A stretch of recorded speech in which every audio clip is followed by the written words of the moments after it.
will start with the elephant in the room, the 55mm SSC f1.2 that looks almost identical to the aspherical version and has the same super fast aperture of f1.2, which is why it's used to counterfeit the much rarer and pricier 55mm aspherical. We will tell you how to spot a counterfeit lens in our buyer's guide. Unmodded, it weighs 522 grams, that's a bit lighter than the aspherical. At f1.2, the lens is soft with expressive bokeh, the breathing is tolerable, the focus throw is about 180 degrees.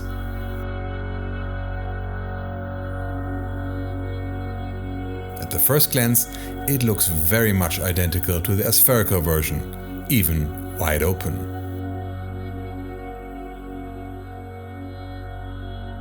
The lens flares look beautiful and harmonic.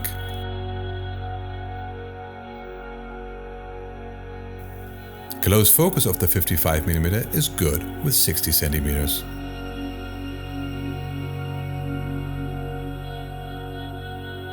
Closing the lens down to f2.8 sharpens up the image.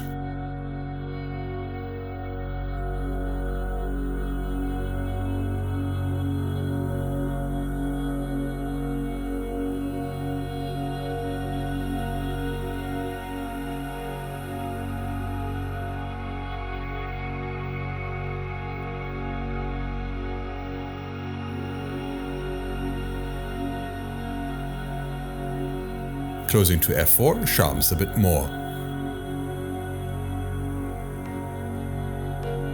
This is the same shot how the framing looks on Super 35, and this is the framing on Micro Four Thirds.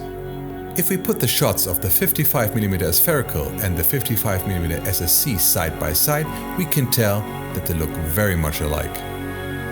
Overall sharpness and general look are close to be indistinguishable. That is wide open and stop down. Where the aspherical shows a visible advantage is in aberrations in the corner of the image. This might be desirable in FX, product and architecture videography, but much less in a narrative context. For those cases, you would not go for a vintage lens to begin with. For somebody that wants vintage character in their image, this is absolutely neglectable.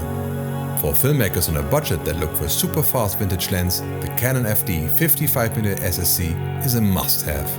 It has good availability and costs around $200. You will find eBay links in the description.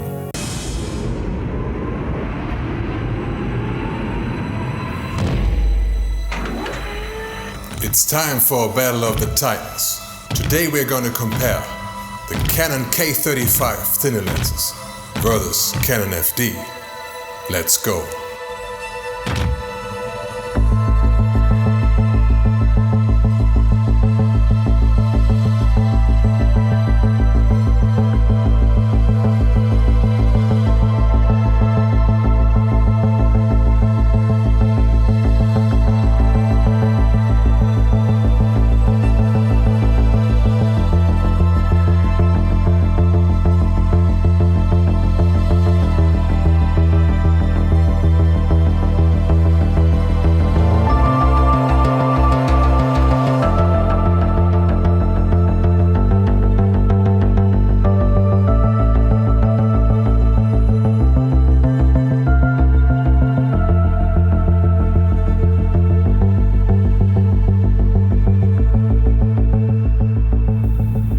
Let that nerd inside you run wild. This is legendary cine lenses on a budget with a Canon FD. Mark.